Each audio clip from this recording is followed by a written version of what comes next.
গত কয়েক দশকে ডায়াবেটিসের প্রকোপ তরুণদের মধ্যেও আশঙ্কাজনকভাবে বেড়েছে। শরীর যখন পর্যাপ্ত ইনসুলিন তৈরি বা ব্যবহার করতে পারে না, তখনই রক্তে শর্করার মাত্রা বাড়ে। তবে চিকিৎসকের পরামর্শের পাশাপাশি কিছু প্রাকৃতিক উপাদান নিয়মিত খেলে ব্লাড সুগার সহজেই নিয়ন্ত্রণে রাখা সম্ভব।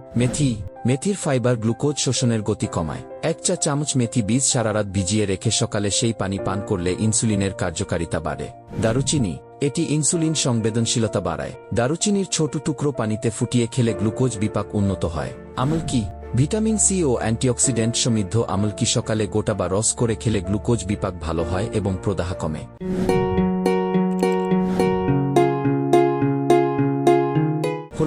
হলুদের কারকিউমিন ইনসুলিন রেজিস্ট্যান্স কমায়।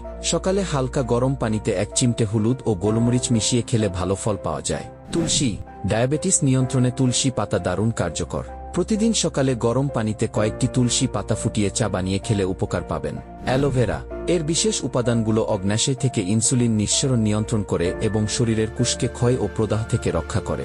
নিম পাতা, নিমে থাকা ফ্ল্যাভোনয়েডস ও অ্যান্টিঅক্সিডেন্ট ইনসুলিন সংবেদনশীলতা বাড়ায়। প্রতিদিন সকালে খালি পেটে নিম পাতা চিবিয়ে বা এর রস খেলে ব্লাড সুগার স্থিতিশীল থাকে।